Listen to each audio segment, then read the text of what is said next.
Come to you live from our secret lair. This is Optimal Play. I'm Brandon. I'm Drew. I'm Annie. And before we did a second take due to interruption from a peanut gallery, I was just telling you that we're here to play Book of Villainy. Welcome to our secret lair where we are all terrible villains. Yeah. Who have actually given up on the life of villainy and decided to just cash in on it by writing a book about how to be a villain. So this is a little indie game that I kickstarted. You'd be forgiven for not having heard of it. Neither of you have played Book of Villainy before, right? No. So I'm here to teach you. It is a...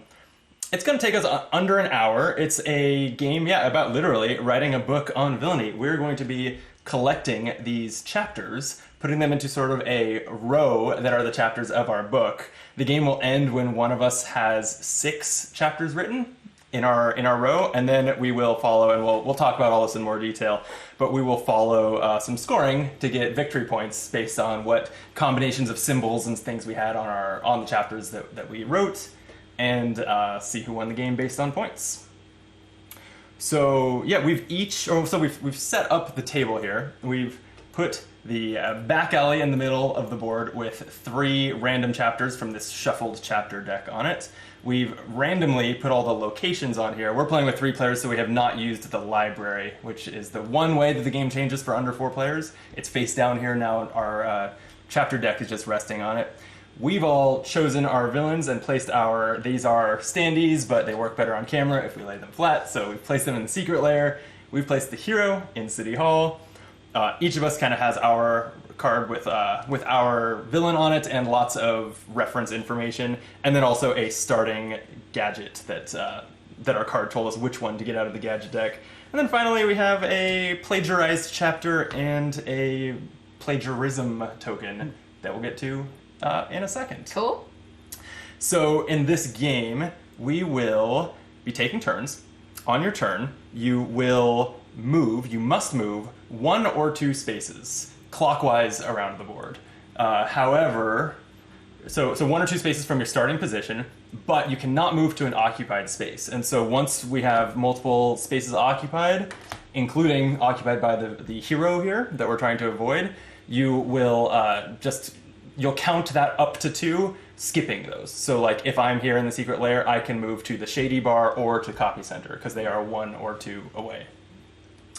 After you move, you will get to do one of the 2 actions on that space. They are, on our reference sheet here, they include writing chapters, which I'll look at more closely in a second, gaining henchmen, these are cards that will be added to your hand, that you'll gain them from these actions. You can play them for their effects, or they are used to commit the crimes that the chapters will be about.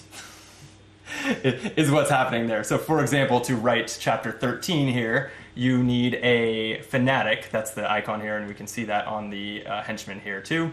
And maybe we'll move these closer to you when we're playing. You probably can't read those from there. And then this icon is any henchman. So if you move to a location with the write a chapter action on it, you can discard the henchman from your hand that match this and add it to your row. I'll talk about that more in a second.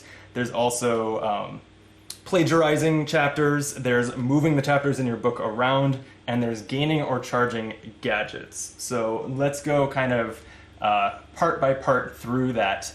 The chapters. I already mentioned you'll be gaining henchmen to your hand, spending them to write these chapters. Your hand, by the way, has a maximum of 7, so you can't just save henchmen up forever. The chapters, when you write them, the idea here is that you've given up your life of villainy because you were terrible at it, but you got to have some kind of experience with these matters to write chapters about them. So like chapter 24, for example, says, spend the day breaking into people's houses. Don't steal anything, just leave random traces of maple syrup on the furniture and doorknobs. Oh, that would upset me so much. So this is what you'd be sending your trickster, fanatic, and scapegoat to do by discarding them back to their piles from your hand.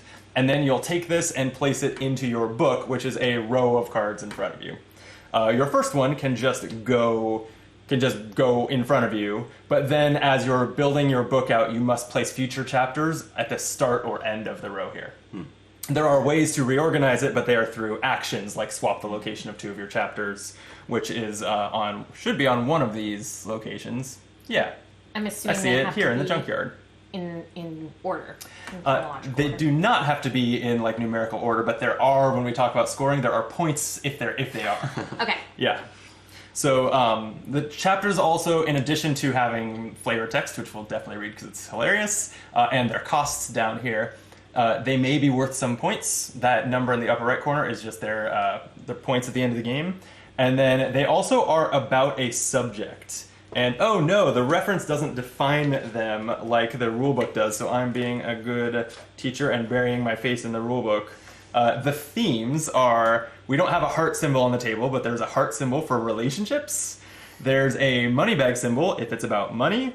There is a mask symbol here if it's about intrigue. And there's this burst symbol there if it's about action. So those are the 4 themes of your chapters, and they score points in different ways, which we'll get to in a second. But so that's what happens if you write a chapter. You have to spend the henchman, take it, add it to your book, we'll replace it in the row, and so they'll keep rotating through options here. If that was your 6th chapter, not including your plagiarized chapter, so 7 total if you've plagiarized a chapter, then you'll trigger the end of the game. We will make a note of who went first, and everyone will get an equal number of turns. So we'll just end at, like, say you go first, and Drew's turn after someone writes their 6th chapter will be the end of the game. Speaking of plagiarizing, that is an action that it's this like hand grabbing a sheet of paper. There's an example of it.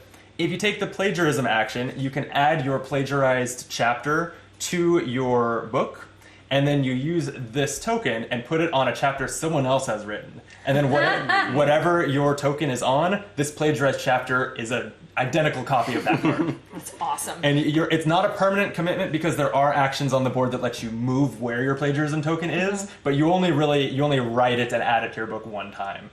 And then, yeah, for all intents and purposes, it's a copy of the card that your token is on. So the other things going on are gadgets. When in the secret layer here, there's a symbol, and it might be elsewhere, but that lets you gain a gadget. Gadgets come from this small little deck of gadgets here with 2 options face up. You've also started with one. Whenever you gain a gadget, you can choose one from this row here, put it in front of you, and it joins your other gadgets. I don't believe there's a limit to how many you can have. And then we'll put out a new one from the deck to be a new option for gaining gadgets. Then you can use gadgets at any time during your turn. Some of them, the way they're written, it's clear that it's like, if a certain thing happens during your turn, that would be the time to use it. But just you can use them whenever. When you use a gadget, like my Ultra Boot that says move an opponent clockwise to the next unoccupied location, when you use a gadget, you turn it face down. It's used. The way that you get it back face up to use again is to charge all of your gadgets, which is also one of the options in the secret layer. It's that icon of the gear with the lightning bolt. When you charge all your gadgets, you get to turn all of your gadgets back face up and use them each one more time again. So those are kind of the symbols that are on the board. Speaking of the board, we talked a little bit about movement, but not what else is going on here. So there is the hero. I mentioned that the hero blocks that space. You can't go there. The hero also might move on to you. And the way the hero moves is if somebody moves to the space with the snitch token on it, the snitch runs to the hero, and then the player who caused that to happen gets to move the hero wherever they want. I don't believe... This was a question I had after reading the rule book that I didn't see a clarification for, but my understanding is it doesn't move 1 or 2 spaces. You can move it anywhere. The hero's not that concerned with us. We're not very good villains, so it just kind of gives us a slap on the wrist. What it actually does depends on whether... Notice that on the spaces, there are 2 actions on each one. There's this one nearest the center with a black background. This is the nefarious action. Or this one further from the center on a white background is the respectable action. When you go to a space and take an action, you leave your character next to whichever one you did. And then if you had recently taken the nefarious action and the hero moves to you, then you have to make a getaway, and you have to either discard a scapegoat henchman from your hand or any 2 henchmen from your hand. So like that's the penalty for making a nefarious action and then getting caught. If you took a respectable action, the hero can move to your space and nothing bad actually happens to you. Just you'll have to move away, and then the hero will still be there blocking movement. So that's the risk of taking the nefarious actions, is that if someone else goes to the snitch, letting them move the hero, then they can punish you for it. That's the hero and the snitch. I'm just trying to make sure we've covered everything here. Henchmen. The henchmen, there are 4 types. These are like face-up decks of them that are all the same, but they do have effects that you can spend them for in addition to buying chapters. The Fanatic lets you ignore other villains when you move that turn, so you can just discard it when you move to occupy someone else's space. The Trickster says discard it to ignore the distance limit, so you can move anywhere. The Scapegoat, discard this to ignore the hero, so you can move onto the hero's space, and then again, that's the best one to have in hand if the hero lands on you.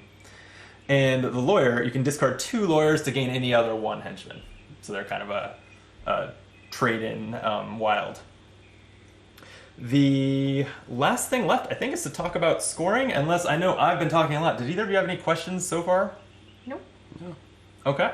So, again, the game ends when someone has written 6 chapters in their book, and then we've got a reference here for scoring. First, you'll get a lot of points for exactly what you were asking about, Anne, whether your chapters are in correct numerical order. You do not need sequential numbers. Like, it doesn't matter that you have 3, 4, 5, 6 like that, but you do want them from left to right to be lowest to highest. Mm-hmm. And so you get 3 victory points for each chapter in kind of the longest part of your book that follows that rule. So if it's all in order, that's great. Otherwise, you'll just say, oh, only 3 of them were actually in order. You get 9 points. And then you get points for any numbers that were printed on the pages. That's just flat victory points. And then the rest come from the themes that you wrote about. So romance, the hearts, are worth 2 points each, and they're worth bonus points depending on how many different colored hearts you've accumulated. There are, I believe, 4. The heart is the only symbol that when it appears on chapters, it appears in different colors. Mm-hmm. And so I think you take the number of colors, it looks like you square it. You get like 4 for 2, 9 for 3, and so on. Chapters about money are just worth 1 point each, which is not great, but the person who wrote about money the most gets 10 points. Got it. The Mask Intrigue is worth 7 points for every 2 chapters about intrigue that you've written, with any odd ones worth nothing. Okay. So 1 intrigue does nothing, 3 intrigue would be worth 7 points because you had a pair and then 1 that went to waste.